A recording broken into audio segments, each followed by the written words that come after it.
கர்த்தருடைய பரிசுத்த நாமத்துக்கு ஸ்தோத்திரம் உண்டாவதாக. இந்த புதன்கிழமையிலும் உங்களை இந்த வேத ஆய்விலே வரவேற்பதிலே நான் மிகுந்த சந்தோஷம் அடைகிறேன். இந்த வேத ஆய்வுகள் உங்களுக்கு எல்லாத்துக்குமே எனக்கும் இப்போ எனக்கு பிரயோஜனமாக இருக்கிறது போல உங்களுக்கும் பிரயோஜனமாக இருக்குது என்று சொல்லி நான் நம்புகிறேன். கர்த்தர் தாமே இந்த இன்றைக்குரிய வேத ஆய்வையும் கூட ஆசீர்வதிப்பாராக. நாம் ஜெபிக்கலாமா? ஆண்டவரே, உம்முடைய சமூகத்திலே நாங்கள் வருகிறோம். நீர் நல்லவர் என்று வேதம் சொல்லுகிறது. அதை நாங்கள் அறிந்திருக்கிறோம், உணர்ந்திருக்கிறோம், ருசித்து பார்த்திருக்கிறோம். தேவரீர், உம்முடைய நன்மை தொடர்ச்சியாகவும் உம்முடைய கிருபை முடிவில்லாததுமா இருக்கிறதுக்காக ஸ்தோத்திரம். அது ஜீவனை காட்டிலும் அதிக விலையேற பெற்றிருக்கிறதுக்காக ஸ்தோத்திரம். இன்றைக்கும் கூட ஜீவனை கொடுக்கிற அந்த வார்த்தைக்காக நாங்கள் நன்றி செலுத்துகிறோம். நாங்கள் தியானிக்கும் பொழுது பரிசுத்த ஆவியானவர் தாமே பொறுப்பெடுத்து நாங்கள் வேத பகுதியை வாசிக்க தியானிக்க உதவி செய்வாராக.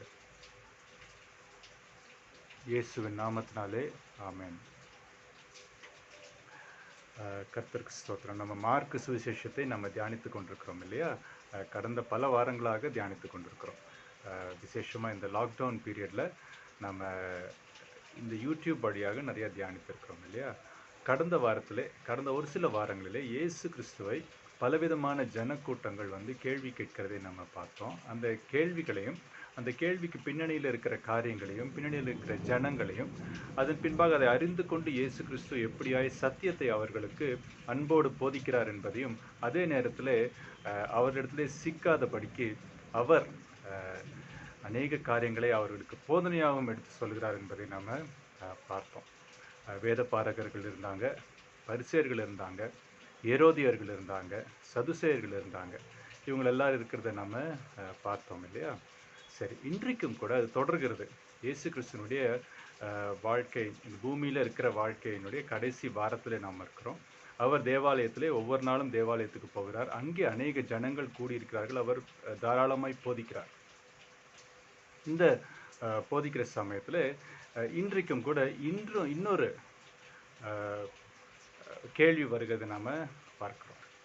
அந்த கேள்விக்குள்ளாக போவதற்கு முன்பாக மார்க் ஏன் இதெல்லாம் எழுதுகிறார் என்பதை நாம் கொஞ்சம் யோசித்து பார்க்கலாமா? இயேசு கிறிஸ்து உலகத்திலே நம்முடைய பாவங்களுக்காக ஏக பலியாய் அவர் மரித்து உயிர்த்தெழுந்து பரத்திற்கு எடுத்துக்கொள்ளப்பட்டார். சீஷர்கள் எல்லாருமே பரிசுத்த ஆவியானவரை பெற்றுக்கொண்டு அவர்கள் உலகெங்கும் போய், அதாவது எங்கெல்லாம் போக முடியுமோ அங்கெல்லாம் போய் சுவிசேஷத்தை அறிவித்து கொண்டிருக்கிறார்கள். அப்போ அநேக சபைகள் உருவாகி கொண்டே இருக்கிறது. There were lots of communities that were formed in the name of Jesus Christ. இயேசு கிறிஸ்துவின் நாமத்தினாலே அநேக சமூக கூட்டங்கள் அல்லது சபைகள் உருவாகி கொண்டிருந்தன. இப்போ இவர்களுக்கு இயேசு கிறிஸ்துவை குறித்த சரியான தொகுப்பான தகவல்கள் தெரிய வேண்டும் என்று சொல்லி மார்க் இவைகளை எழுதுகிறார். இவர் இயேசு கிறிஸ்துனுடைய சரிதையாக அவர் எழுதவில்லை. It is not a biography. இயேசு கிறிஸ்துவின் சரிதத்தை அவர் எழுதாமல் அவர் நேராக இயேசு கிறிஸ்து செய்த காரியங்களையும் அவர் செய்த போதனைகளையும் அவர் எழுதுகிறார். அவர் செய்த அற்புதங்களையும் அவர் எழுதுகிறார். இப்படி அவர் சொன்ன காரியங்கள், அவர் போதித்த காரியங்கள், அவர் செய்த காரியங்களின் வாயிலாக நாம் இயேசு கிறிஸ்துவை அறிந்து கொள்ள வேண்டும் என்று சொல்லி அவர் விரும்புகிறார். சரி, நாம் அறிந்து கொள்ள விரும்புகிறார் என்று சொல்லும் பொழுது அன்றைக்கு சபையில் இருந்தவர்கள் எல்லாரும் அறிந்து கொள்ள வேண்டும் என்று சொல்லி அவர் விரும்பினார் என்பதையும் நம்ம தெளிவாய் புரிந்து கொள்ள முடிகிறது.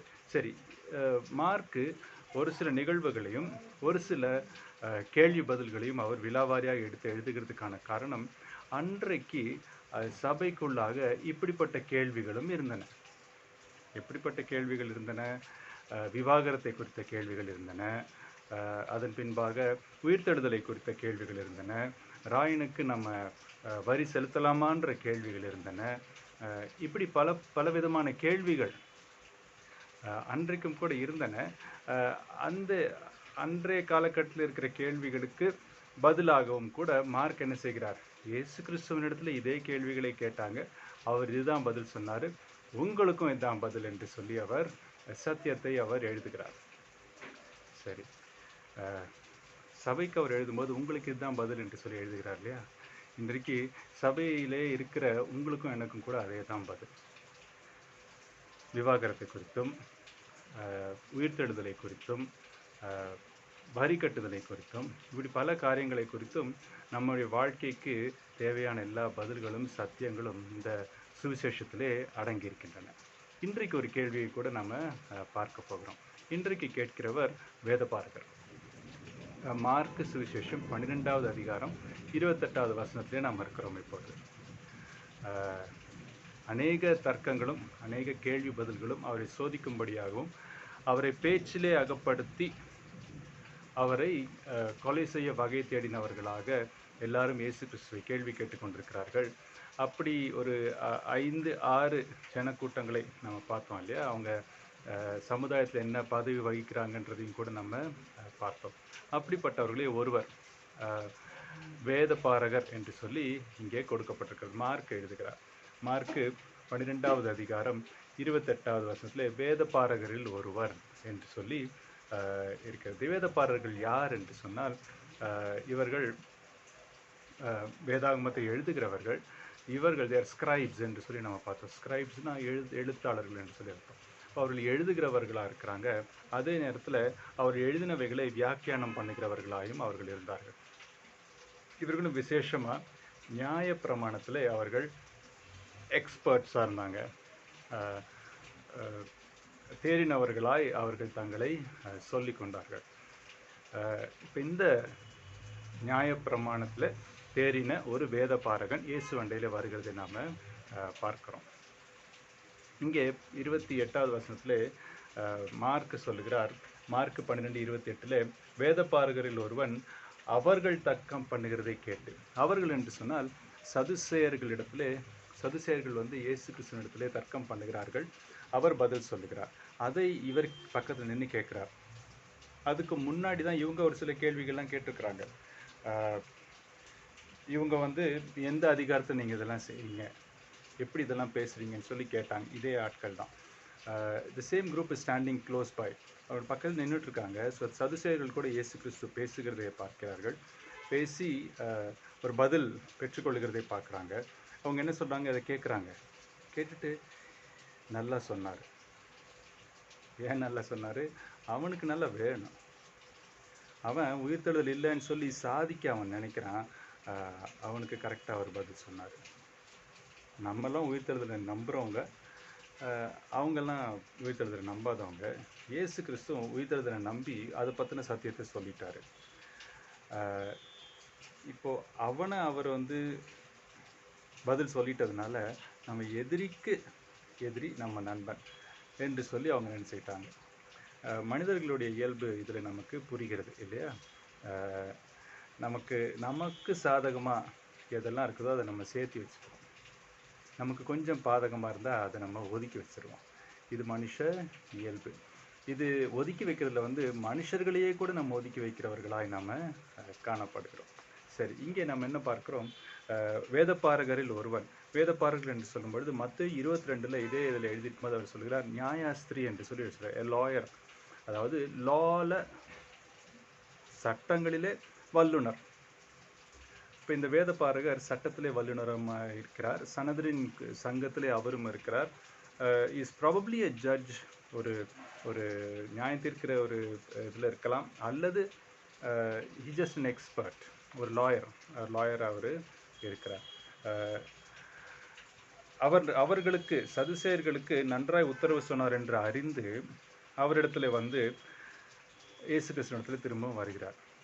இப்போ இங்கே வரும்போது அவருக்கு ஒரு ஜெனுவின் டவுட், ஒரு உண்மையான ஒரு கேள்வி இருக்கிறது.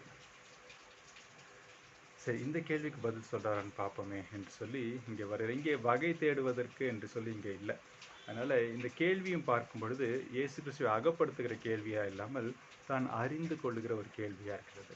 அது வரவேற்கத்தக்கது. நாம் கற்றுக்கொள்ளும்படியாக நாம் கேட்கிறது நல்லது. என்றைக்கு ஒரு மனிதன் கற்றுக்கொள்வதை நிறுத்தினானோ அவன் மரித்து போனதுக்கு சமானம். அவன் எல்லாமே தெரிஞ்சிருச்சுன்னு நினச்சிட்டான். அதுக்கு மேலே அவனுக்கு வளர்கிறதுக்கு வாய்ப்பே இல்லை. வளர்கிறதுக்கு வாய்ப்பு இல்லைன்னா வாழ்கிறதுக்கும் வாய்ப்பு இல்லை இல்லையா? அதனால் சீஷர்கள் என்று சொல்லும் பொழுது கற்றுக்கொள்கிறவர்கள் என்று சொல்லி அர்த்தம். இயேசு கிறிஸ்து உங்களையும் என்னையும் சீஷர்கள் ஆக்குகிறவராக இருக்கிறார். நாம் கற்றுக்கொள்கிறவர்களாக இருக்க வேண்டும். இந்த மனிதன் கற்றுக்கொள்ளுகிற ஒரு நோக்கத்தோடு வந்து கேட்கிற கேள்வியை நாம் இன்னைக்கு வாசிக்கலாம். அவரிடத்துல கற்பனைகளில் எல்லாம் பிரதான கற்பனை எதுவென்று கேட்டான். கற்பனைகள் என்று சொல்லும்போது கமாண்ட்மெண்ட்ஸ் என்று சொல்லி ஆங்கிலத்திலே சொல்கிறோம். கற்பனைகள், கட்டளைகள், இப்படி வெவ்வேறு வார்த்தைகளிலே கொடுக்கப்பட்டிருக்கேன். இங்கே கற்பனைன்னு சொல்லும்போது தமிழில் இமேஜினேஷன் கிடையாது, கற்பனை இல்லையா? நம்ம தமிழில் புதுசாக வாசிக்கும் போது நமக்கு கற்பனைன்னா என்ன அப்படின்னு சொல்லி தோணும் இல்லையா? கற்பனை என்று சொன்னால் கட்டளை என்று சொல்லி அர்த்தம். பழைய தமிழில் அப்படி எழுதியிருக்கிறாங்க. இப்போ கற்பனைகளிலே, அப்போ கட்டளைகளிலே, ஐ எம் எ லாயர், வழக்கறிஞரான நான் எல்லா சட்டங்களிலும் பிரதான கற்பனை எதுவென்று கேட்டான். இப்போ அநேக கட்டளைகள் உண்டு. பழைய ஏற்பாட்டில் 613 கட்டளைகள் உண்டு. இந்த நம்பர் கரெக்ட் நம்பர் அப்படின்னு சொல்லி சொல்ல முடியாது. It is an estimate. பல யூத போதகர்கள் இப்படியா எண்ணிக்கையிலே 613 என்று சொல்லியிருக்கிறாங்க. சில பேர் மாறி சொல்லுகிறதும் உண்டு. ஆனாலும் அநேக கட்டளைகள் உண்டு என்பதை நாம் அறிந்து கொள்ள முடியும். இது ஆதி ஆகமத்திலிருந்து தொடங்கி யாத்ராகமம், லேவியராகமம், எண்ணாகமம், உபாகமம், இந்த 5 புஸ்தகங்களிலும் கூட பரவி இருக்கின்றன. எல்லாரும் சில நேரங்களிலே ஒரே கட்டளை திரும்பவும் கூட ரிப்பீட் பண்ணப்பட்டிருக்கிறது, திரும்பவும் கூட சொல்லப்பட்டிருக்கிறது. இவளெல்லாம் கணக்கெடுத்து பார்க்கும்போது 613 கட்டளைகளை கர்த்தர் மனிதர்களுக்கு கொடுத்திருக்கிறார். அவருடைய வாழ்க்கை முறை இப்படியா இருக்க வேண்டும், அவர்களுடைய அறநெறி வாழ்க்கை இப்படியா இருக்க வேண்டும், அவர்கள் மதம் சம்பந்தமான, அவர்களுக்கு வழிபாட்டு, இறை வழிபாட்டு சம்பந்தமான கட்டளைகள் இப்படியா இருக்க வேண்டும் என்று சொல்லியும் கூட அவர் சொல்லியிருக்கிறார். யூதர்களை ஒரு தேசமாக, ஒரு தனிப்பட்ட பரிசுத்த தேசமாக உருவாக்குவதற்காக கர்த்தர் அவர்களை எகிப்திலிருந்து அழைத்து கொண்டு வந்தார். நீங்கள் இப்படிப்பட்ட சட்டத்திட்டங்களோடு நீங்கள் வாழணும். அப்பொழுது தான் நீங்கள் மற்ற நாடுகளை காட்டிலும் நீங்கள் ரொம்ப தனித்தன்மை வாய்ந்தவர்களாக இருப்பீங்க. ஏன் நீங்கள் தனித்தன்மை வாய்ந்தவர்களாக இருக்கணும் என்று சொன்னால், நான் தனித்தன்மை வாய்ந்த தேவன், அதனால் நீங்களும் தனித்தன்மை உள்ளவர்களாக நீங்கள் இருக்க வேண்டும். நீங்கள் என்னுடைய ஜனமாக இருக்கிறதுனால நீங்களும் தனித்தன்மை உள்ளவர்களாயும் பரிசுத்தமானவர்களாக இருக்க வேண்டும் என்று சொல்லி கர்த்தர் அந்த கட்டளைகளை அவர்களுக்கு கொடுத்தார். These are laws. இவைகள் சட்டங்களாய் அவைகள் இருக்கின்றன. தனிப்பட்ட வாழ்க்கை, சமுதாய வாழ்க்கை, இறை வழிபாட்டு முறைகள், இப்படி என்று சொல்லி பலவிதமான சட்டங்கள் உண்டு. அதில் 613 என்று சொல்லி நம்ம வைத்துக்கொள்ளலாம். அந்த 613 நீங்கள் பார்த்தீங்கன்னு சொன்னால் 248 கட்டளைகள் இதை செய்யுங்கள் என்று சொல்லி டைரெக்டாக கொடுக்கப்பட்டிருக்கின்றன. இதை செய்யுங்கள். பாக்கி இருக்கிற 365 சட்டங்கள் இதை செய்யாதீர்கள் என்று சொல்லி இருக்கின்றன. They are direct laws. இதை நீ செய்ய, இதை நீ செய்யாத என்று சொல்லி கர்த்தர் ஜனங்களுக்கு கொடுத்திருந்தார். பொதுவாக நாடுகளில் இருக்கிற, தேசங்களில் இருக்கிற சட்டங்களிலே நீ இதை இந்த குற்றத்தை செஞ்சால் உனக்கு இந்த தண்டனை என்று சொல்லி தான் சட்டங்கள் அமைக்கப்படுகின்றன. அது ஹம்முராபி என்ற ஒரு பழைய சட்ட கோட்பாடு உண்டு. அதில் எடுத்து பார்த்தாலும் அப்படி தான் இருக்குது. ஒரு கோழியை திருடிட்டா அதுக்கு இவ்வளோ பணம் கொடுக்கணும், ஒருத்தனோட கையை வெட்டிட்டா இவ்வளவு பணம் கொடுக்கணும், இல்லை இத்தனை சேதம் நடக்க வேண்டும் என்று சொல்லி இப்படி செஞ்சினா இப்படி, இப்படி செஞ்சினா இப்படி, இப்படி தான் சட்டங்கள் இருக்கே தவிர இதை செய்யாதே என்கிற, இதை செய் என்கிற சட்டங்களும் எந்த சட்ட கோட்பாடுகளிலும் சட்ட பிரமாணங்களிலும் இல்லை. கர்த்தர் கொடுத்த அந்த சட்ட பிரமாணம் அல்லது நியாய பிரமாணத்தில் அவர் இதை செய் என்று சொல்லி டைரெக்டாக கட்டளை கொடுத்திருக்கிறார். ஏன்னா அவர் அதிகாரம் உள்ளவராக இருந்ததுனாலே, அவருடைய அதிகாரத்துக்கு கீழாக இந்த ஜனங்கள் இருக்க வேண்டும் என்பதனாலே இதை செய் என்றும் இதை செய்யாதே என்று சொல்லியும் அவர் கற்பனைகளை கொடுத்திருந்தார். இப்போ இந்த வேத பாரகருக்கு இத்தனை இருக்கிறதே, இதில் இதில் எது பிரதானம் பிரதானம் என்று சொல்லும் பொழுது which is the greatest or the most important, இது எல்லாத்தையும் நான் கடைப்பிடிக்கணும் என் லைஃப்பில். 248 காரியங்கள் நான் வந்து செய்ய வேண்டும், 365 காரியங்கள் நான் செய்யக்கூடாது.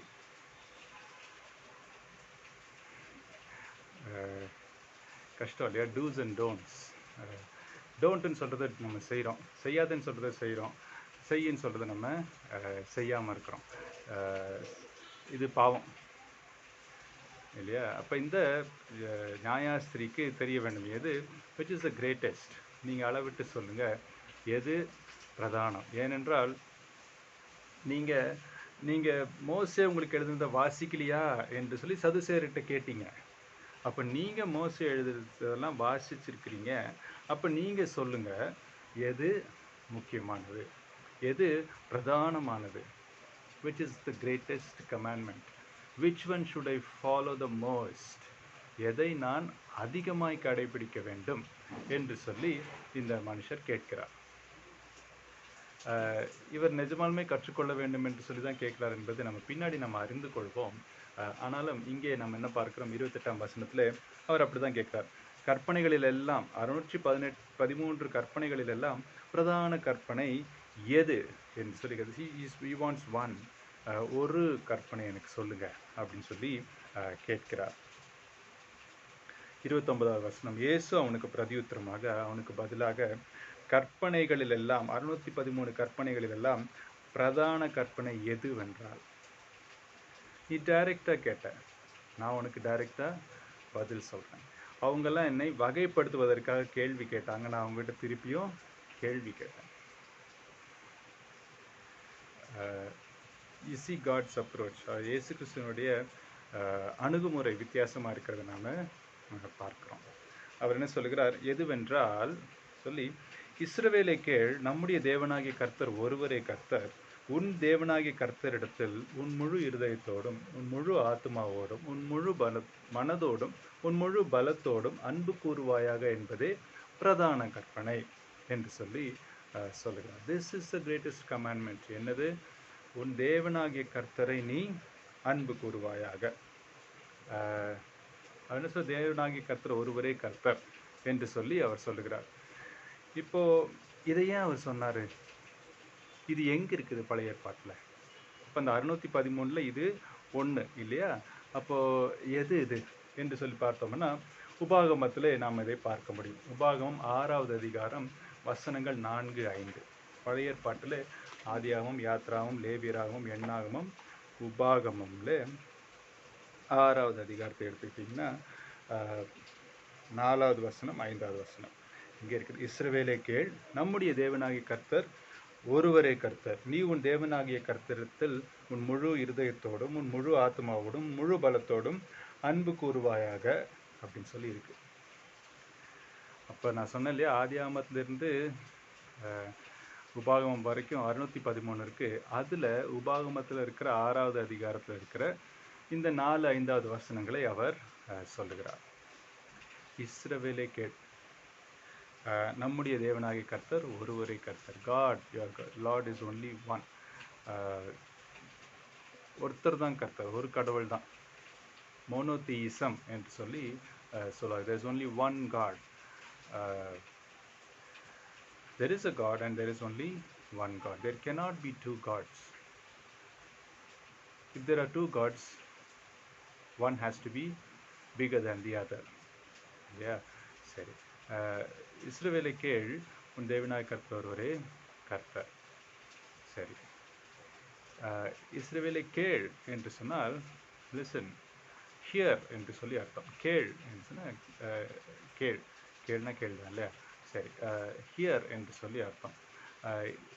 எபிரேய மொழியிலே ஷெமா என்று சொல்லி அர்த்தம். இஸ்ராயேல், ஷெமா இஸ்ராயேல் என்று சொல்லி இருக்கும். ஷெமா இஸ்ரவேலே கேள். இன்னைக்கு ஆஸ் வி ஸ்பீக் 2020 யூதர்களில் அதிகமாக மதத்தோடு இணைந்திருக்கிற யூதர்களிலே தினமும் காலையிலும் சாயந்தரத்திலும் அவர்கள் ஓதுகிற ஒரு மந்திரமாக இருக்கிறது தான் இந்த வசனம். இன்றைக்கும் அவர்கள் ஓதிக்கொண்டிருக்கார்கள். என்னது? இந்த உபாகமம் 6வது அதிகாரம் வசனங்கள் 4-5. இஸ்ரவேலே கேள், உன் தேவனாகிய கர்த்தர் ஒருவரே கர்த்தர், அவர் உடைய முழு ஆத்மாவோடும் முழு மனதோடும் முழு இதயத்தோடும் அன்பு கூறுவாயாக. இதுதான் ஒரு மந்திரம் போல. It's like a chant. they say it. Shema O Israel, இஸ்ரவேலே கேள். அன்றைக்கும் கூட அவங்க அதை சொல்லிக்கிட்டு இருந்திருக்கலாம். எனக்கு இயேசு கிறிஸ்து இதை சொன்ன உடனே அவர் திரும்ப ரிப்பீட் பண்ணுறார். சரி, இப்போது தேவனாகிய கர்த்தர் ஒருவரே கர்த்தர், இதுதான் பிரதான கற்பனை என்று சொல்லிட்டார். அப்போது கொலை செய்யாதிருப்பாயாக, உனக்கு வேறு தேவர்கள் உண்டாயிருக்க வேண்டாம், அப்புறம் பொய் சாட்சி சொல்லாதிருப்பாயாக, இதெல்லாம் கற்பனைகள் இல்லையா? யாத்ராம் 20வது அதிகாரத்தில் 10 கட்டளைகளை மோசேக்கு ஆண்டவர் கொடுக்கிறார். அதிலிருந்து வருகிறவைகள் தான் இவங்க எல்லாமே. அதுலேருந்து நிறையா கொடுக்குறார் பின்னாக. சரி, இப்போ இந்த 10 கட்டளைகளிலும் கூட 4 கட்டளைகள் மனிதனுக்கும் தேவனுக்கும் உரிய உறவு, பாக்கி 6 கட்டளைகள் மனிதனுக்கும் உரிய உறவு. அதைத்தான் குறிப்பிடுகிறதாய் இருக்கிறது. சரி, இப்போது நம்ம இயேசு கிறிஸ்து என்ன சொல்கிறார்? அந்த 613 அவர் பிரதான கற்பனை என்று என்ன சொல்கிறார்? Love the Lord your God. கடவுளை நீ என்ன செய்ய வேண்டும்? நேசிக்க வேண்டும். திஸ் இஸ் டு செய்ய வேண்டிய ஒரு காரியம். செய்யாதேன்னு சொல்கிற காரியம் இல்லை, செய்யன்னு சொல்கிற ஒரு காரியம். இதில் எல்லாமே அடங்கிடுச்சு. ஏன்னா இதை தான் நம்ம செய்யவே இல்லை. And what God expects the most, மிக பிரதானமாக நம்மிடத்திலிருந்து கர்த்தர் எதிர்பார்ப்பது என்னது? நாம் அவரை முழு ஆத்மாவோடும் முழு மனதோடும் முழு பலத்தோடும் முழு இருதயத்தோடும் அவரை நேசிக்க வேண்டும். இதுதான் பிரதான கற்பனை என்று சொல்லி அவர் சொல்கிறார். அன்பு கர்த்தத்துவத்திலே மையமான ஒரு குணம் என்னவென்று சொன்னால் அன்பு. Love is the core of the character of God. And Bible has love written everywhere. வேதத்திலே தொடக்கத்திலிருந்து கடைசி வரைக்கும் அன்பு இருக்கிறது. அவர் சொல்ற இதுதான் பிரதான கற்பனை. Love the Lord your Lord, love the Lord your God.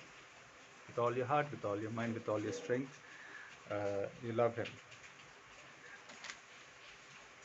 அன்பு என்பதே பிரதான கற்பனை அப்படின்னு சொல்லிட்டு உடனே அவர் என்ன பண்ணுகிறார்? இதற்கு ஒப்பா இருக்கிற 2ஆம் கற்பனை என்னவென்றால் என்று சொல்லி அவர் சொல்லுகிறார்.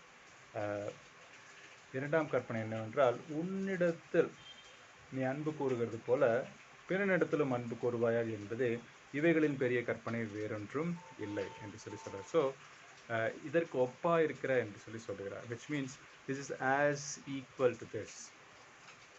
நீ பிரதான கற்பனை கேட்ட, இதுதான் பிரதான கற்பனை, இதுவும் பிரதான கற்பனை. இந்த கற்பனையும் அந்த கற்பனையும் ஒன்று தான் அப்படின்ற மாதிரி அவர் சொல்லுகிறார். உன் தேவனாய் கர்த்தர் ஒருவரே கர்த்தர், அவரை முழு ஆத்மாவோடும் முழு மனதோடும் முழு பலத்தோடும் அன்பு கூறு, நீ உன்னையும் அன்பு கூறு, நீ பிறனையும் அன்பு கூறு அப்படின்னு சொல்லுறது போல இருக்கு இல்லையா? இப்போ ஒப்பா இருக்கிற 2ஆம் கற்பனை என்று சொன்னால், 2ஆம்னு சொன்னாலும் த செகண்ட் அப்படின்னு சொன்னாலும் கூட it actually is the same. எப்படின்றத நம்ம பார்க்கலாம். ஒப்பா இருக்கிற 2ஆம் கற்பனை என்னவென்றால், உன்னிடத்தில் நீ அன்பு கூறுவது போல பிறனிடத்திலும் அன்பு கூறுவாயாக என்பதே இவைகளிலும் பெரிய கற்பனை வேறொன்றும் இல்லை. அப்போ அந்த 613 முக்கியமானது பிரதானமானது இந்த 2 தான். இதை தவிர வேற ஒன்றுமே இல்லை. So this is what God expects the foremost from us. இதை தான் கர்த்தர் நம்மிடத்துல அதிகபட்சமாக எதிர்பார்க்கிறார். அது என்னது? அன்பு. இந்த 2 கற்பனைகளிலுமே பொதுவாக இருக்கிற வார்த்தை அன்பு. It is love. லவ் என்று சொன்னால் உலகம் சொல்லுகிற அன்பு இல்லை, இது கடவுள் காண்பிக்கிற அன்கண்டிஷனல் இம்பார்ஷியல் லவ். கர்த்தர் நம்ம காண்பிக்கிற அஹ், அஹ், நிபந்தனை இல்லாத அன்பு. இந்த அன்பை குறித்து பவுல் எழுதுகிறார். 1 கொரிந்தியர் 13 எல்லாருக்கும் தெரிஞ்ச ஒரு அதிகாரம் இல்லையா, அதிலே அவர் எழுதுகிறார். இந்த லவ் இஸ் இம்பாசிபிள். கர்த்தர் நியாயப்பிரமாணத்தை கொடுத்ததில் அநேக நோக்கங்களே ஒரு நோக்கம் என்னவென்று சொன்னால், பாவம் இன்னதென்று நாம் அறிந்து கொள்ள வேண்டும். அதாவது இந்த கட்டளையை மீறினா அது பாவம், இந்த கட்டளைகளெல்லாம் உங்ககிட்ட கொடுக்குறேன், இந்த கட்டளைகளை நீங்கள்லாம் கடைபிடிக்க மாட்டீங்க, அதனால் நீங்கள் பாவிகள் என்று நீங்கள் அறிந்து கொள்ளுங்கள் என்று சொல்வதற்காகவும் அவர் கொடுக்கிறார். இப்போ இவர் சொன்ன பிரதான கற்பனை என்னது? முக்கியமான அதிமுக்கியமான கற்பனை என்னது? அன்பு கூறு, உன் தேவனை நீ நேசி. 24 மணி நேரம் அதை நம்ம பண்ணுவோமா? It's impossible. It is impossible to love God 24 hours of a டே.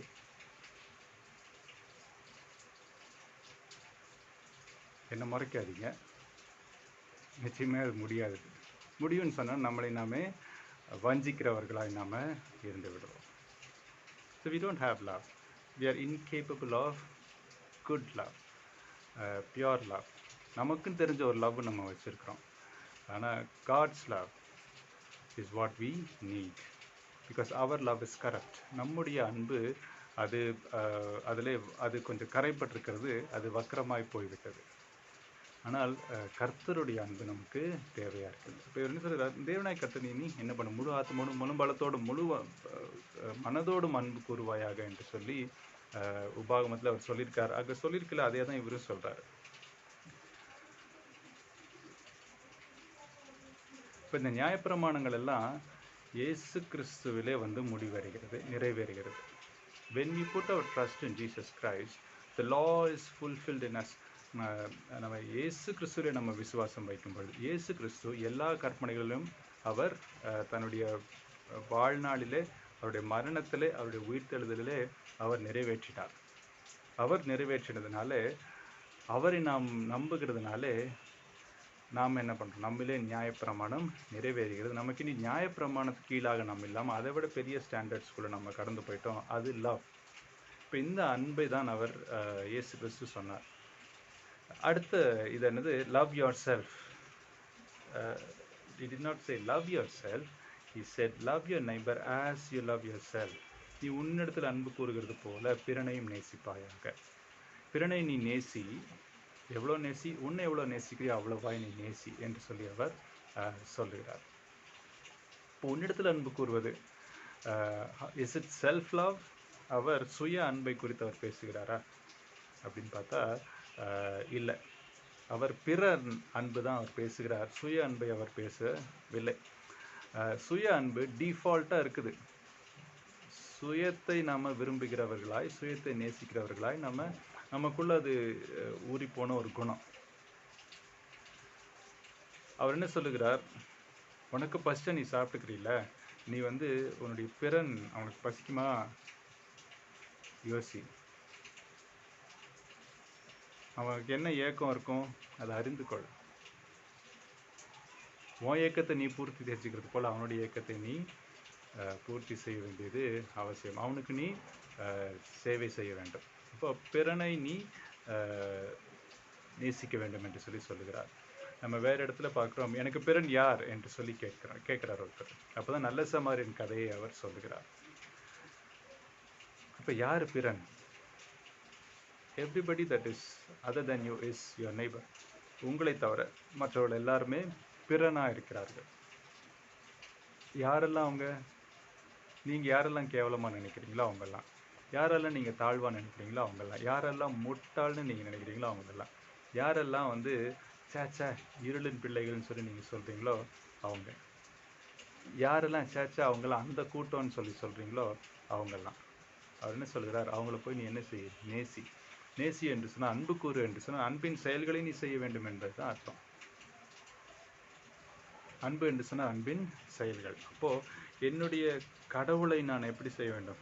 முழு ஆத்மாவோடும், முழு மனதோடும், முழு பலத்தோடும். பலம் என்று சொன்னால் you use your strength to do actions of love. உன்னுடைய பலத்தை கொண்டு நீ அன்பின் செயல்களை நீ செய்ய வேண்டும்.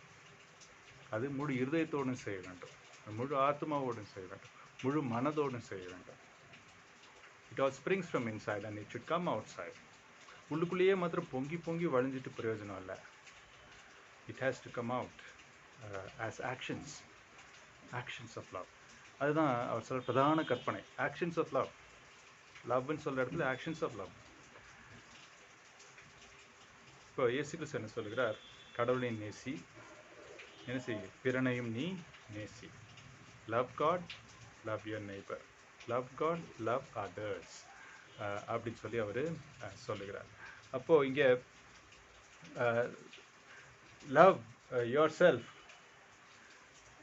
அப்படின்னு சொன்னால் ரோமர் 13வது அதிகாரம் நம்ம எடுக்கலாமா? உன்னை நேசிக்கிறது போல என்று சொன்னால் ரோமர் 13வது அதிகாரத்தில் நம்ம வசனங்கள் 9, 10 நான் வாசிக்கிறேன். எப்படி என்றால், இதை பவுல் திரும்பவும் கோட் பண்ணுறாரு. விபச்சாரம் செய்யாதிருப்பாயாக, கொலை செய்யாதிருப்பாயாக, களவு செய்யாதிருப்பாயாக, பொய் சாட்சி சொல்லாதிருப்பாயாக, இச்சியாதிருப்பாயாக என்ற இந்த கற்பனைகளிலும் வேற எந்த கற்பனையையும் உன்னிடத்தில் நீ அன்பு கூறுகிறது போல பிறனிடத்தில் அன்பு கூறுவாயாக என்கிற ஒரே வார்த்தையிலே தொகையாய் அடங்கி இருக்கிறது என்று சொல்லி சொல்கிறார். So Paul is saying love others. பிறனிடத்தில் அன்பு கூறுவதில் எல்லாமே அடங்கி இருக்கிறது என்று சொல்லி அவர் சொல்லுகிறார். இயேசு கிறிஸ்து தேவனை, கடவுளை நீ நான் நேசின்னு சொல்லி சொன்னார்ல, இவர் என்ன சொல்லுகிறார்? பிறனை நீ நேசிக்கிறதுல எல்லாமே அடங்கி இருக்கிறது. நீ நேசித்தா என்று சொன்னால் விபச்சாரம் செய்ய மாட்டார், மனசில் கூட நீ அவங்கள பற்றி மோசமாக நினைக்க மாட்ட, கொலை நீ அவங்கள செய்ய மாட்டா, அவங்ககிட்ட நீ திருட மாட்டா, அவங்கள குறித்து நீ பொய் சாட்சி சொல்ல மாட்ட, யாருக்கு எதிராக நீ பொய் சாட்சி சொல்லுகிறாயோ அவனை நீ நேசிக்கணும், யாருக்கிட்ட திருடினியோ அவனை நீ நேசிக்கணும், நேசிச்சின்னா திருட மாட்ட, விபச்சாரம் யாரை நீ செய்யணும்னு நினைக்கிறியோ அவங்க நீ உண்மையிலே நீ நேசி. அப்போ அவங்களை பற்றி நீ மனதிலும் செயலிலும் நீ விபச்சாரம் செய்ய மாட்டாய். இதுதான் அதிலே தொகையை அடங்கி இருக்கிறது. வசனம் 10, அன்பானது பிறனுக்கு பொல்லாங்கு செய்யாது. இவைகளெல்லாம் பொல்லாங்கா இருக்கிறது. பொல்லாங்கு செய்யாது, ஆதலால் அன்பு நியாயப்பிரமாணத்தை நிறைவேறுதலாக இருக்கிறது. Love fulfils all of the laws. 613 அன்பு நிறைவேற்றுகிறது. If I have love, I have everything. I have fulfilled everything. நான் எல்லா நியாய பிரமாணத்தையும் நான் நிறைவேற்றிவிட்டு தேவனுடைய அங்கீகாரத்தை நான் பெற்றுக்கொள்கிறேன். அப்படின்னா நான் நீதிமான் ஆகிறேன் என்று சொல்லி அர்த்தம். Righteous, I am righteous, I am right in the sight of God, which means I have the approval of God. இப்போ நான் நீதியை பெற்றிருக்கேன், அன்பு இருந்தால். And how simple and how powerful is this? எவ்வளவு எளிதாயும் எவ்வளவு தாக்கத்தை ஏற்படுத்துகிற வார்த்தைகளாயும் இவைகள் இருக்கின்றன. அவர் கற்றுக்கொள்வதற்காக அவர் வந்தார். இயேசு கிறிஸ்து பெரிய சத்தியத்தை அவரிடத்துல எடுத்து கூறினார்.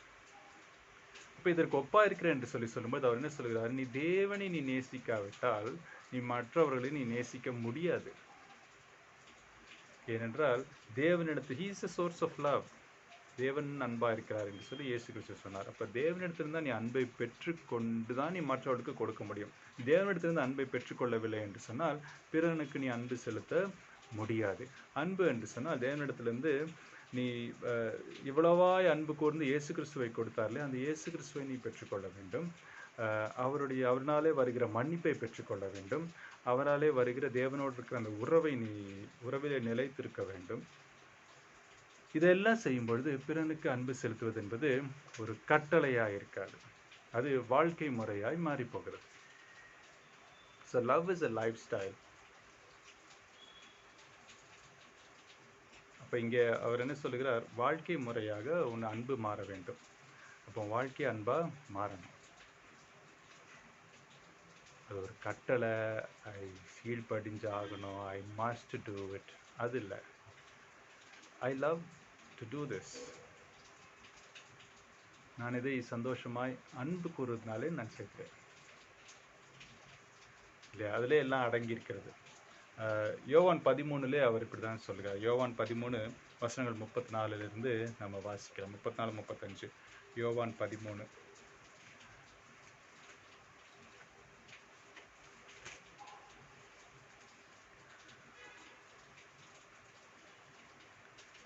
இயேசு கிறிஸ்து சீஷர்களை பார்த்து இப்படியாய் சொல்லுகிறார், நீங்கள் ஒருவரில் ஒருவர் அன்பாயிருங்கள். நான் உங்களில் அன்பா இருக்கிறது போல நீங்களும் ஒருவரில் ஒருவர் அன்பாயிருங்கள் என்ற புதிதான கட்டளையை உங்களுக்கு கொடுக்கிறேன். I am giving you new commandment. புதிதான கட்டளையை நான் உங்களுக்கு கொடுக்கிறேன்.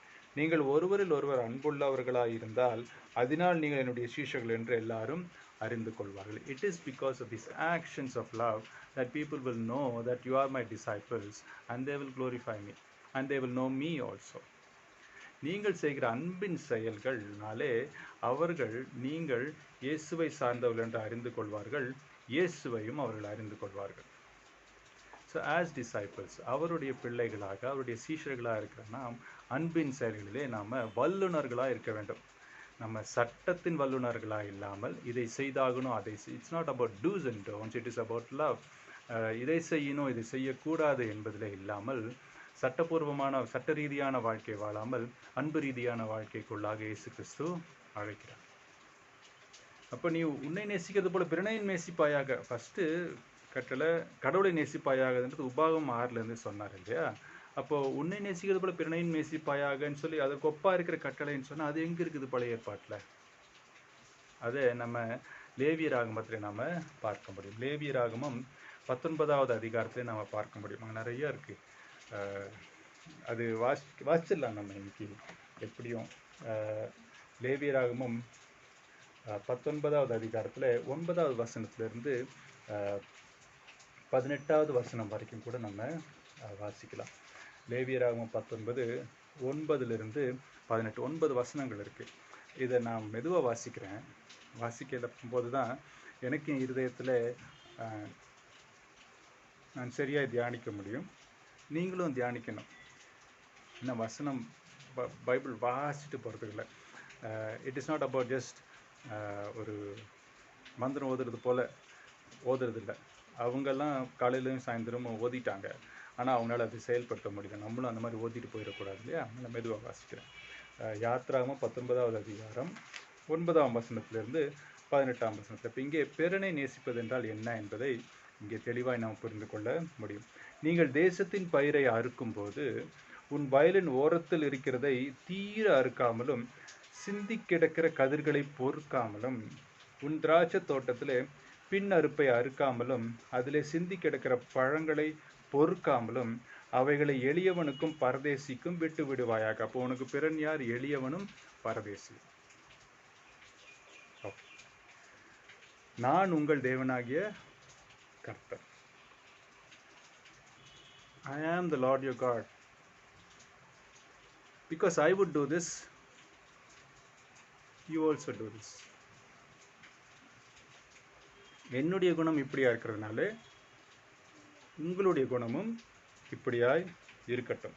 நீங்கள் களவு செய்யாமலும் வஞ்சனை பண்ணாமலும் ஒருவருக்கொருவர் பொய் சொல்லாமலும் இருங்கள். அப்போ நான் பிறனை நேசிக்கிறது என்று சொன்னால் அவனை நான் ஏமாத்தாமல் இருக்கணும், களவு அவன்கிட்ட திருடாமல் இருக்கணும், அவனிடத்துலேருந்து பொய் சொல்லாமையும் நான் இருக்கணும். பொய் சொல்லிட்டா போச்சு, அன்பில்லை. அன்பில்லைன்னு சொன்னால் 613 நான் என்ன பண்ணிட்டேன்? நான் உடச்சிட்டேன்.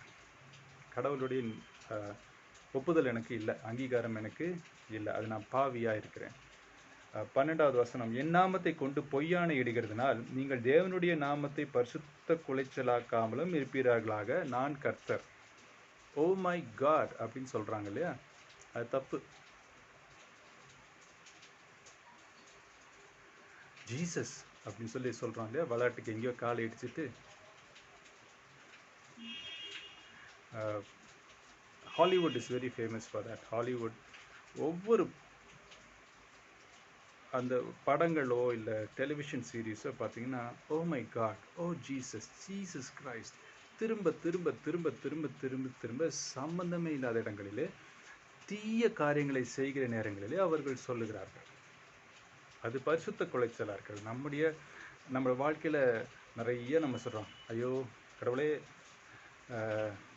இயேசுவே அப்படின்லாம் சொல்கிறோம். அப்படின்னு கிட்டத்தட்ட சபிக்கிற ஒரு நிலைமை. அதுக்கு உபயோகப்படுத்துகிறது என்னது?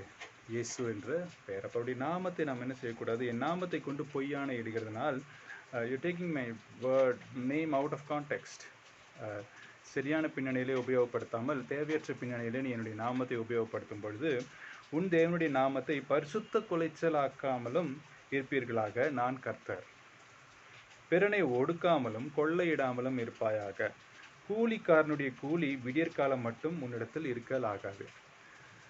யாருக்கா கொடுக்க வேண்டிய பணம் இருந்தால் உழைப்புக்கு நம்ம உடனே என்ன பண்ணிடணும்? பணம் கொடுத்துடணும். உழைச்ச உழைப்புக்கு நம்ம பணம் கொடுக்காம இருக்க கூடாது. அப்போ தான் நம்ம மற்றவங்களை நேசிக்கிறோன்னு சொல்லி அர்த்தம்.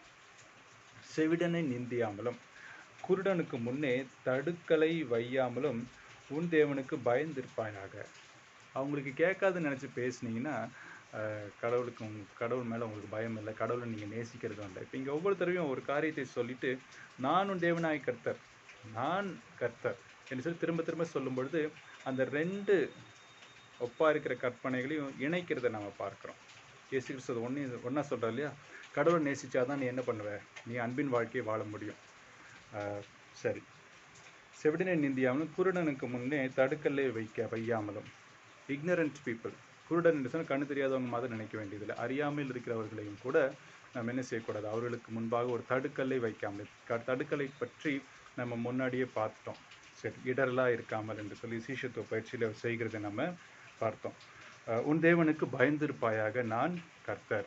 அப்போ முழு இருதயத்தோடு அவரை நம்ம நேசித்தோம் என்று சொன்னால் அவருக்கு நாம் பயந்திருக்கிறவர்களாய் இருப்போம். நியாய விசாரணையிலே அநியாயம் செய்யாதிருங்கள். சிறியவனுக்கு முகதாட்சண்யம் செய்யாமலும் பெரியவனுக்குடைய முகத்துக்கு அஞ்சாமலும் நீதியாக பிறனுக்கு நியாயம் தீர்ப்பாயாக. நியாயம் தீர்ப்பதிலும் சரியான அன்பு தேவை. இது பிறனை நேசிக்கிறதுக்குடைய அடையாளம். உன் ஜனங்களுக்குள்ளே அங்கும் இங்கும் கோள் சொல்லி திரியாயாக. பிறனுடைய இரத்த பழிக்கு உட்பட வேண்டாம். மற்றவங்களை பற்றி கம்ப்ளைண்ட் பண்ணிட்டு இருக்காத. ஒரு நாள் அவன் கொலை நடக்க போகுது, அந்த இரத்தப்பழி உன் மேலே உழுக போகுது. நான் கர்த்தர். அவர் சொல்லுற திரும்ப, because I am your God, don't do this. You are my child. I don't want you to be I don't want you to do this. நீ இப்படி செய்வதை யாரும் பார்க்க வேண்டியதில்லை, நீ செய்யாத. உன் சகோதரனை உன் உள்ளத்தில் பகையாயாக. வீட்டில் இருக்கிற குடும்பத்தில் யாரையுமே நீ என்ன செய்யாத? பகையாயாக. பிறன் மேல் பாவம் சுமராதபடிக்கு அவனை எப்படியும் கடிந்து கொள்ள வேண்டும். அப்போ அன்பிலே கடிந்து கொள்ளுதலும் உண்டு. சரி, பழிக்கு பழி வாங்காமலும் உன் ஜனபுத்திரர் மேல் பொறாமை கொள்ளாமலும் உன்னில் நீ அன்பு கூறுவது போல பிறனிலும் அன்பு கூறுவாயாக, நான் கர்த்தர். ஸோ இந்த நீ உன்னை நேசிக்கிறது போல பிறனை நேசிப்பாயாக என்ற இந்த சட்டத்தை தான் இயேசு கிறிஸ்து அந்த நியாயஸ்திரியத்திலே சொன்னார். இதுக்கு ஒப்பா இருக்க இரண்டாம் கற்பனை என்று சொல்லி சொன்னார். அப்போ ஒப்பா இருக்குன்னு சொல்லும்போது இப்போ புரிஞ்சிருச்சு இல்லையா? மற்றவர்களை நேசிக்கிறது ஏன், எப்படி நேசிக்கணும்? அவர் நம்முடைய கர்த்தராக இருக்கிறதுனாலே. Because you love him, you treat people lovingly. Because you don't want to displease your God, don't treat others badly. மற்றவங்களை அவரை நம்ம நேசிக்கிறதுனாலே மற்ற இடத்துலையும் நேசம் காண்பிக்க வேண்டும். அவரை பிரியப்படுத்த விரும்புகிறதுனாலே மற்றவர்களை நாம் என்ன செய்யக்கூடாது? கடினப்படுத்தக்கூடாது, அவர்களை கடினமாய் நடத்த கூடாது. 19வது, என் கட்டளைகளை கை கொள்வீர்களாக. எல்லாத்தையும் என்ன பண்ணுங்க? கை கொள்ளுங்கள். உன் மிருக ஜீவன்களை, இதுக்கப்புறம் வர அந்த ஃபார்மிங் லாஸ் இருக்கு, அனிமல் ஹஸ்பண்ட்ரி அண்ட் ஃபார்மிங். இப்போ விவசாய மிருகங்களுக்குரிய கட்டளைகள்லாம் அதில் தொடர்கிறது. இப்போது எல்லா கட்டளையும் நீ கை கொள்ளுவாயாக, நீ உன்னை நேசிக்கிறது போல பிறனையும் நேசிப்பாயாக. இதுதான் இயேசு கிறிஸ்து அங்கே சொன்னார். அப்போ அவருடைய இது எப்பவும் ஓதிக்கிட்டு இருக்கிறது தான் அவர் சொல்கிறார். அதனால இவர் என்ன சொல்கிறாரு? நியாயஸ்திரி, இவைகளிலும் பெரிய கற்பனை வேறொன்றும் இல்லை என்று சொல்லிட்டார். சரி, நீ செய்ய வேண்டியது என்னது? அன்பு. யாரிடத்துல அன்பு? கடவுளிடத்துல அன்பு, பிறனிடத்துல அன்பு. சரி, அதற்கு வேதபாரகன், சரிதான் போதகரே. இப்போ ஒத்து போறாரு போதகர் இடத்துல. என்ன சொல்கிறார்? You are right. நீங்க சொன்னது கரெக்ட். நீங்க எதெல்லாம் தப்பு பண்ணுவீங்க, நீங்க சொன்னது தப்பு அப்படின்னு சொல்றதுக்காக தான் நான் வந்தேன். ஆனா நீங்க சொன்னது கரெக்டுன்னு நீங்க ஒத்துக்க வச்சுட்டீங்க. ஏன்னா நீர் சொன்னது சத்தியம். அப்படிதான் அவர் சொல்லுகிறார். அதற்கு வேற பாருங்க, சரிதான் போதகரே, நீர் சொன்னது சத்தியம். So this man could see the truth. அவர் சத்தியத்தை பார்க்கிறவராய் அவர் இருந்தார். சத்தியத்தை அடையாளம் கண்டு கொள்கிறவராய் அவர் இருந்தார். அவருடைய மனசுலையும் அது இருந்திருக்கு. இயேசு கிறிஸ்து சொன்னா அது சத்தியம் என்பதை அவருக்கு ஊர்ஜிதமாகிறது. இப்ப இவர் என்ன செய்கிறார்? அவர் திரும்பியும் சொல்றார், ஒரே தேவன் உண்டு, அவரை தவிர வேறொரு தேவன் இல்லை. முழு இருதயத்தோடும் முழு பலத்தோடும் முழு ஆத்மாவோடும் முழு பலத்தோடும் அவரிடத்தில் அன்பு கூறுவதும் தன்னிடத்தில் அன்பு கூறுவது போல பிறனிடத்திலும் அன்பு கூறுவதுமே சர்வாங்க தகனம் முதலிய பலிகளை பார்க்கிலும் முக்கியமா இருக்கிறது என்றார். என்ன சொல்றார்? There are sacrifice laws of sacrifice. பலிகளை செலுத்துவதற்கு இப்படியாய் பலி செலுத்த வேண்டும், அப்படியாய் பலி செலுத்த வேண்டும் என்று சொல்லி நிறைய சட்டங்கள் உண்டு. அந்த சடங்குகள் உண்டு. சடங்குகளை காட்டிலும் அன்பு பெரியது. மத சடங்குகள் முக்கியமில்லை, மனித பண்பு முக்கியமாக இருக்கிறது. இந்த மனித பண்பு தேவ பண்பு. அந்த தேவனை நாம் நேசிக்கும் பொழுது அந்த தேவ பண்பு நமக்குள்ளே வருகிறது. நாம அன்பு செலுத்தணும்னா முடியாது. நம்மை நாமே அன்பு செலுத்த நமக்கு தெரியும், ஏற்கனவே தெரியும், அது இருக்குது நம்ம மேல. அன்பு நமக்கு ஏற்கனவே இருக்கு. அந்த அளவுக்கு மற்றவனை நீ என்ன செய்ய? அன்பு செலுத்து.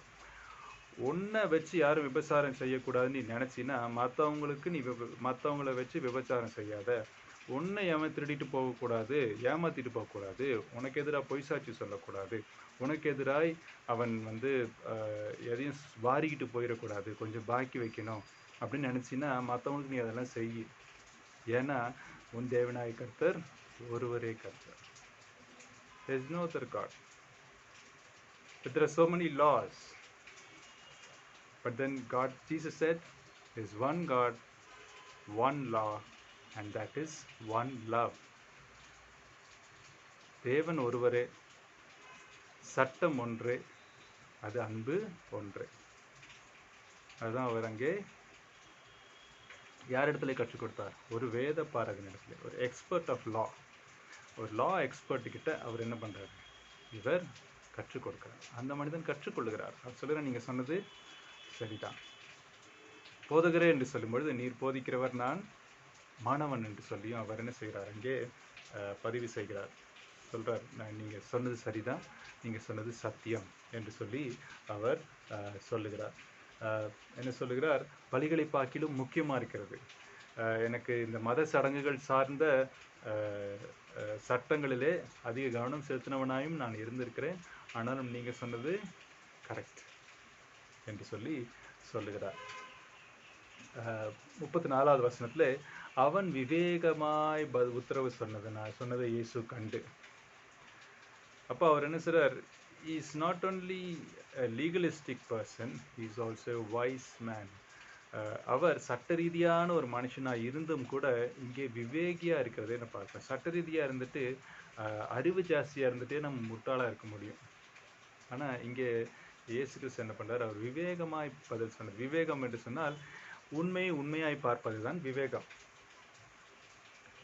Seeing things as they are, seeing truth as truth, சத்தியத்தை சத்தியம் என்று சொல்லுவதே விவேகம். இயேசு கிறிஸ்து சொன்ன சத்தியத்தை தான் அறியாதிருந்தும் கூட அதை அறிந்து கொண்டு அதை ஒத்துக்கொண்டு அதை ஊர்ஜிதப்படுத்தும் பொழுது அவன் விவேகியா இருக்கிறான். அப்ப இயேசு கிறிஸ்து விவேகியாய் அவர் பதில் சொன்னதை கண்டு என்ன சொல்லுகிறார்? அதை காண்கிறார்.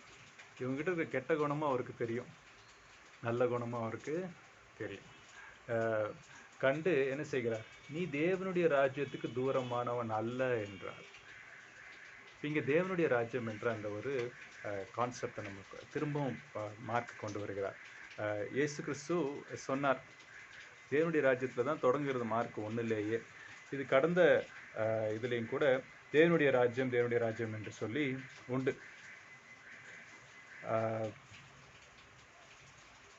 கடந்த இதில் நம்ம படித்து பார்த்தீங்கன்னா இருக்கும். சாரி,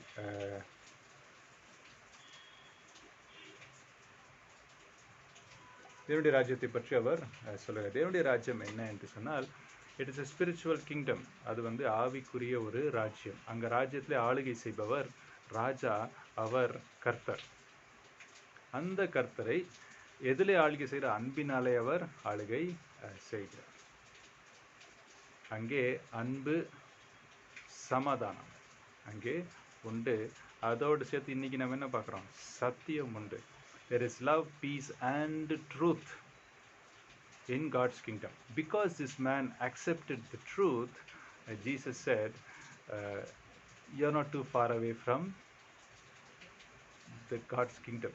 தேவனுடைய ராஜ்யத்துக்குள்ளே நீ தூரமானவன் அல்ல என்று சொல்லும் பொழுது அவர் என்ன சொல்ல வருகிறார் என்று சொன்னால், என்னை பற்றி நீ அறிந்து கொள்ள போகிறாய். என்னை நீங்கள்லாம் சேர்ந்து உங்கள் கூட்டம் எல்லாம் சேர்ந்து கொல்ல போகுது. நான் திரும்ப உயிரோடு எழுந்திருப்பேன். எழுந்ததுக்கு அப்புறம் நீ என்ன செய்ய போகிற? நீ அறிந்து கொள்ள போகிறாய். அப்பொழுது நீ என்ன செய்ய மாட்டாய்? அறிந்து கொள்கிற சத்தியத்தை நீ புறக்கணிக்க மாட்டாய். நீ அதை ஏற்றுக்கொள்வாய். ஏற்றுக்கொள்வதனாலே நீ தேவனுடைய ராஜ்யத்துக்குள்ளாக பிரவேசிப்பாய். அப்போ இயேசு கிறிஸ்துவின் பிரசங்கம் என்ன? மனம் திரும்பி என்று சொன்னால் யோசிக்கிற விதத்தை மாற்றி செயல்படுகிற விதத்தை மாற்றுவது. இங்கே அது நடக்குது. அவர் சொல்றாரு, யோசிக்கிற விதத்தை அவர் மாற்றிக்கிறார்.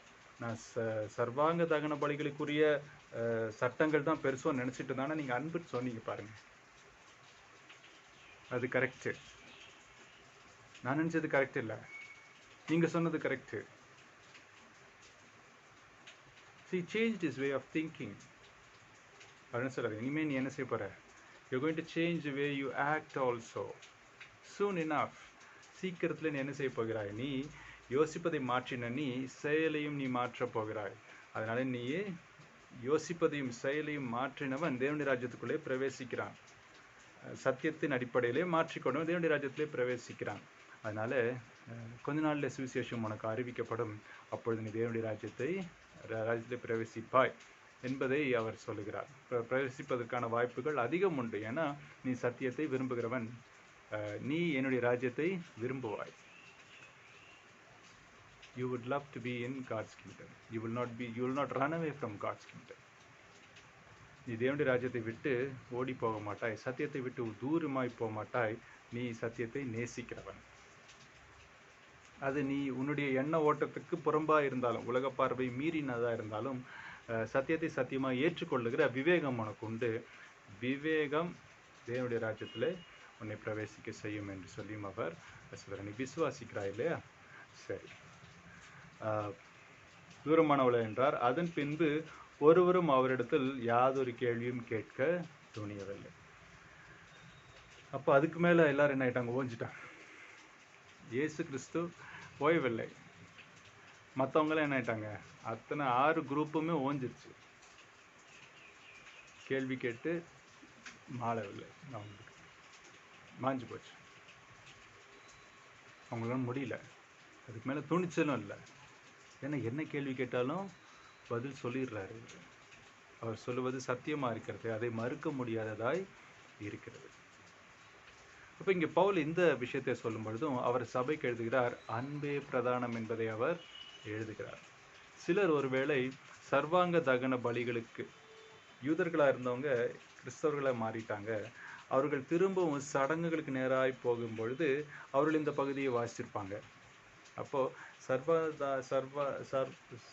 சர்வாங்க தகன பலிகளினுடைய சட்டங்களை காட்டிலும் அன்பே பிரதானம் என்பதை அவங்க புரிந்து கொண்டிருப்பார்கள் இல்லையா? இன்றைக்கு நம்ம இதை வாசிச்சிருக்கிறோம். இப்போ அன்பே பிரதானம் என்று சொல்லி நம்ம தெரிந்து கொண்டிருக்கிறோம். என்ன அன்பு? தேவனை நேசிக்கிற அன்பு, அதன் விளைவாய் வருகிற மனிதனை நேசிக்கிற அன்பு. அன்பு என்று சொன்னால் அன்பின் செயல்கள். இதுவே பிரதானம். அன்பே பிரதானம், சகோதர அன்பே பிரதானம் என்று சொல்லி ஒரு கீர்த்தனை கூட உண்டு இல்லையா? இதே தான் பவுலும் கூட கடைசியில் சொல்கிறார். மற்ற சீஷர்களும் பின்பாக எழுதினவர்களும் என்ன சொல்கிறாங்க? திரும்ப திரும்ப எழுதுகிறாங்க. நம்ம ஒரே ஒரு வசன குறிப்பை மாத்திரம் பார்க்கலாம். யாக்கோபு 2வது அதிகாரம் 8வது வசனம். யாக்கோபு 2:8. நீங்கள் எடுத்துட்டிங்கன்னா வாசிங்க. நான் மெதுவாக எடுத்து வச்சுக்கிறேன் இங்கே.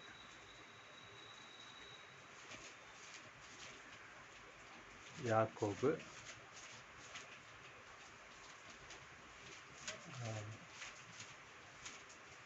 2வது அதிகாரம் 8வது வசனம்.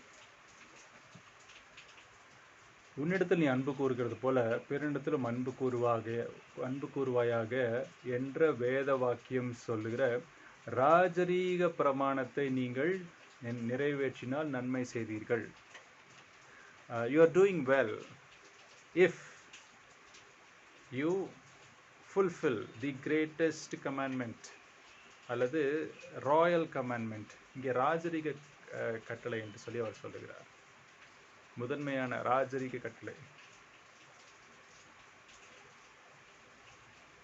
This is what God is love and His commandment is love.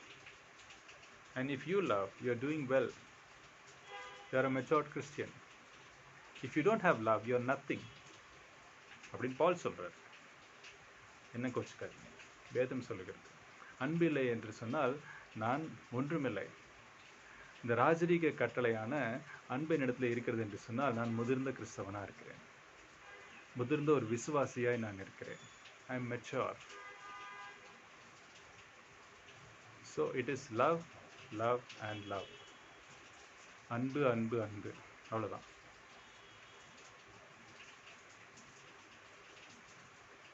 And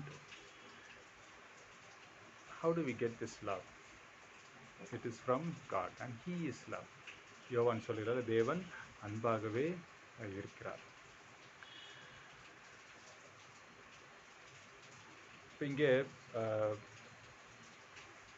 1 யோவான் 4:16-19 வாசிங்க.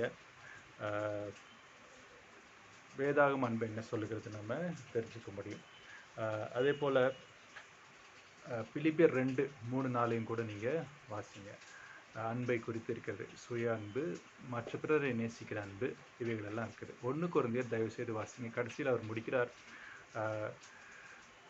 அன்பு, விசுவாசம், நம்பிக்கை, இவற்றின் 3 அன்பே முக்கியம் அப்படின்னு சொல்லி சொல்கிறார்.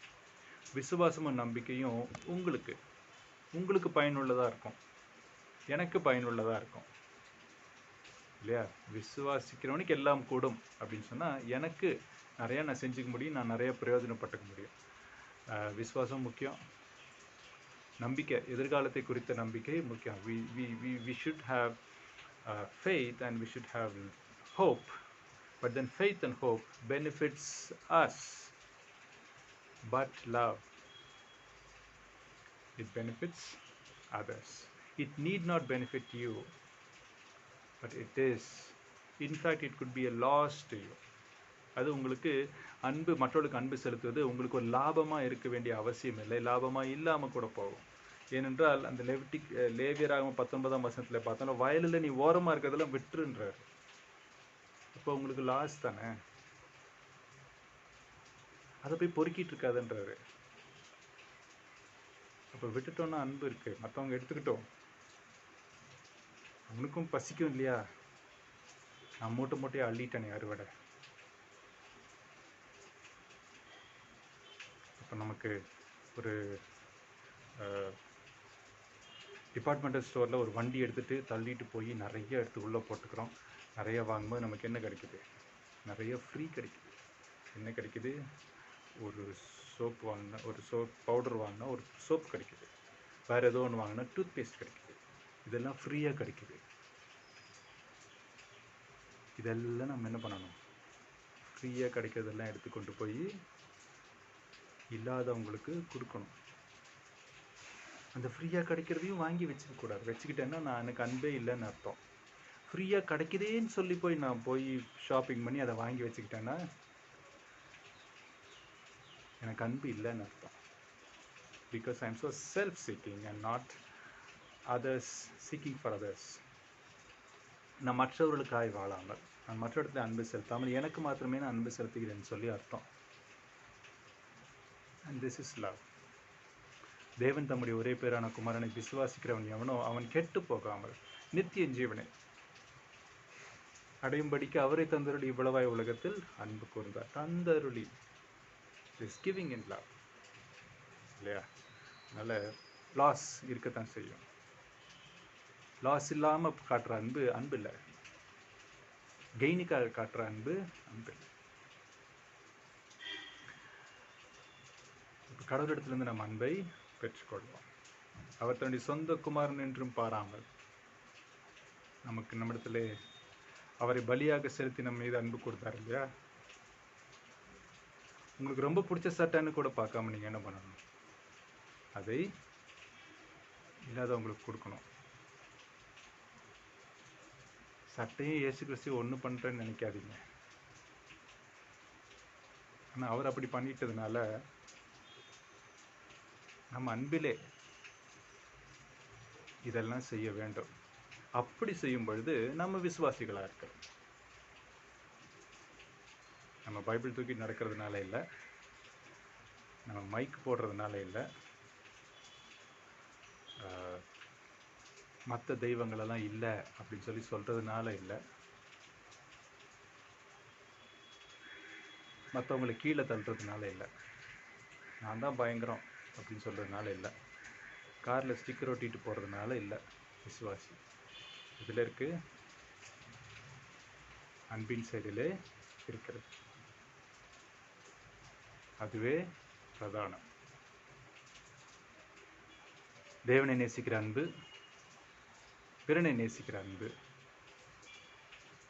பிரதானமான அன்பு. ஜெபிக்கலாமா? ஆண்டவரே, இந்த வேத பகுதியை நாங்கள் ஆய்வு செய்ய கிருபை செய்திருக்கிறதுக்காக நாங்கள் நன்றி செலுத்துகிறோம். வேத பாரகனை குறித்தும் அவருடைய எண்ண ஓட்டத்தையும் நாங்கள் புரிந்து கொள்ள கிருபை செய்ததற்காக ஸ்தோத்திரம். அவரோடு நீர்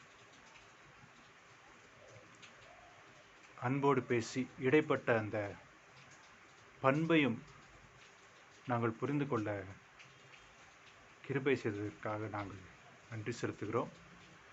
நீர் கூறின பதிலை நாங்கள் கவனிக்க, அதை இன்னும் கூர்ந்து பார்க்க, மார்க்கினுடைய எண்ணத்தையும் நாங்கள் புரிந்து கொள்ள, அதை அன்றைக்கு வாசித்தவர்களுடைய மனநிலைமை எப்படியா இருந்திருக்கும் என்பதையும் கூட கொஞ்சம் யோசித்து பார்க்க, எல்லாத்துக்கும் மேலே நான் என்ன செய்ய வேண்டும், இந்த வார்த்தை என்னோடு பேசியிருக்கிறதே என்று சொல்லி நான் என்ன செய்ய வேண்டும் என்ற அந்த எண்ண ஓட்டத்தையும் எங்களுக்கு நீர் கொடுத்ததுக்காக நான் நன்றி செலுத்துகிறேன். தேவரீர், நீர் என்னை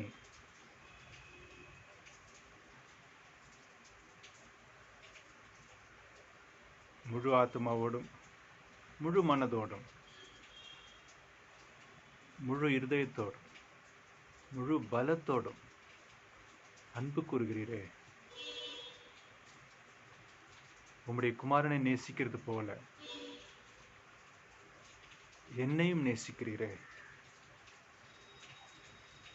என்னையும் மற்றவர்களுக்காக தந்தருளுகிறீரே. ஆண்டவரே, இயேசுவை போல நானும் அன்பை சுமந்து புறப்பட்டவனாக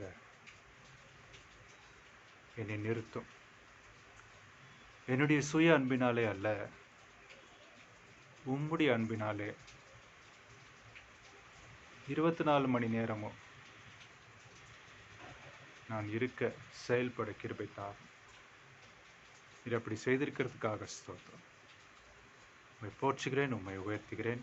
இந்த வேத ஆய்வை நீர் ஆசீர்வதித்து பரிசுத்த ஆவியானவரை கொண்டு செயல்பட்டதுக்காக நான் நன்றி செலுத்துகிறேன். இயேசுவின் நாமத்தினாலே ஆமென். கர்த்தருக்கு ஸ்தோத்திரம். நம்ம மீண்டும் அடுத்த வாரம் இதே புதன்கிழமையிலே நம்ம வேத ஆய்விலே நம்ம சந்திப்போம். கர்த்தர் உங்களை ஆசீர்வதிப்பார்.